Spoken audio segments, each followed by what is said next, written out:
Hi friends, I'm Scott Giles, a certified consulting hypnotist and a life coach. And every Saturday afternoon at 2:30 Central Time, I make a short 5 or 10 minute video on some aspect of hypnotism or life coaching. I'm using some new equipment today, and so you may notice some difference in the quality of the video and all of that. I'm going to be producing a lot more content, both video and written and audio as well, going forward. Back from the national convention of the National Guild of Hypnotists, the largest hypnosis organization in the world, and I took a class with a colleague by the name of Scott McFall. And Scott is a marketing genius. He probably has forgotten more about marketing than I have ever known. And he was helpful in identifying one of the shortfalls in my approach, which is I've got so much that I do, I need to find a way to duplicate myself so I can work with people without having to do it in real time. So we're going to be producing that material and that content. I hope you'll like it. I think you will. And another colleague, Dan Kendall, showed me some neat ways of doing that. So that's coming. Now, last week I tried to do this video on Grudges and it didn't come out very well. My internet service provider started to throttle me in the middle of the video itself, so it just kept stopping and starting. So this is my second pass at it. Let's hope it goes well. Grudges. That's what I'm talking about. Holding grudges. The art of it, because there's a way to do it and deal with it well. There's a wonderful Dr. Seuss story in the 1961 book, Stitches and Other Stories, called The Northbound and the Southbound Zacks. They meet, and neither one will move out of the other's way, and they just stay locked there, glaring at each other until finally a highway is paved over them. Well, I know people who hold grudges with that degree of stubbornness, and it's a terrible mistake. If you do that, what you are doing is you are poisoning your body's own biochemistry and turning it into a toxic brew. When you're having a positive emotional experience, your body produces DHEA, dehydroepiandrosterone. When you're having a negative emotional experience, your body produces cortisol.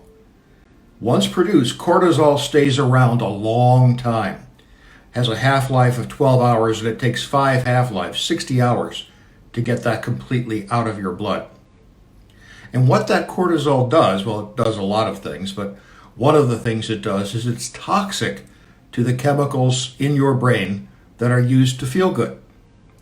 We have basically 4 that are most important. Dopamine, which we produce when we're anticipating a reward.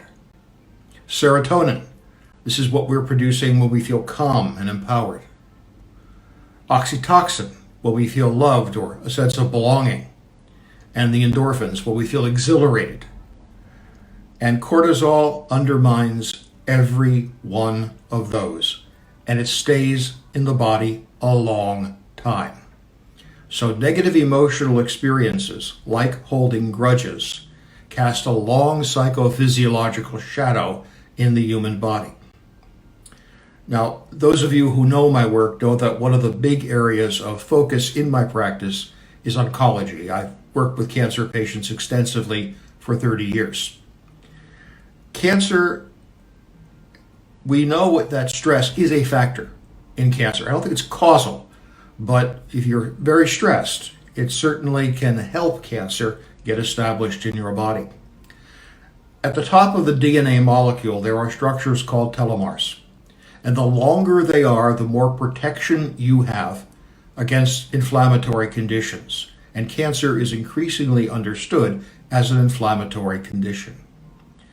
A number of things can cause the telomeres to shrink, but one of the most toxic is stress, because the cortisol results in this shrinkage.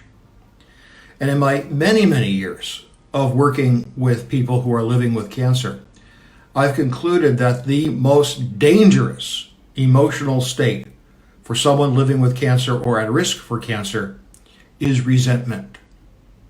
And holding a grudge means you're feeling resentful. Grudges are not safe. So, when someone's done something to you and it doesn't sit well and you're angry, that's okay. I mean, knowing that you feel angry is important information. Acting in anger will almost always get you in trouble, but knowing that you're feeling anger and admitting that candidly is a good thing to do.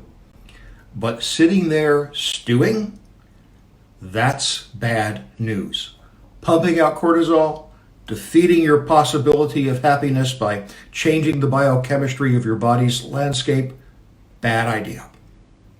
So I found a technique that I often counsel my own clients to use when they're holding grudges.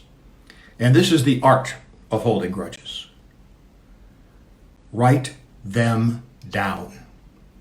Get them out of your head and onto a piece of paper. It doesn't matter whether you're keeping a journal or you just get out a pad. But writing them out objectifies them in a way that just letting them go stew in your brain doesn't. Then when you have written them down, look at them and try to redefine them as an experience I'm going to learn from. What can you learn from whatever happened that made you feel that grudge? And it may be that this is someone I have to avoid.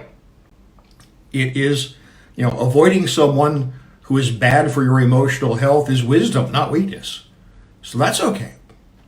It may be that I'm too sensitive and I need to not be so quick to rise to bait. But there's something in there that you can learn from. And looking at the grudge that you've written down, you can write that lesson right underneath it. And that's going to help that grudge evaporate. That's going to turn off the valve that's producing the cortisol. It gives you what we call agency instead of reactivity.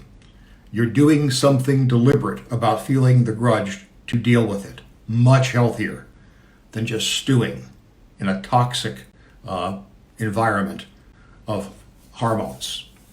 So that's the art of dealing with grudges. Hope you found it interesting. Give it a try. I think you'll find that it does work very, very well. I will be back next Saturday at the same time talking about time management, which is a subject near and dear to my heart. I am a very organized person, and I use a formal system of time management that I'll talk about, but there are many systems that work. I'm going to be speaking about the emotional importance of having a structured way of managing your time and your tasks. Hey, thank you again. If I can be of help to you, either as a life coach or as a hypnotist, please feel free to reach out. I'm not that hard to get hold of. My website will appear momentarily after I edit this video and put the card up. And I hope you have a fantastic day. Bye-bye now.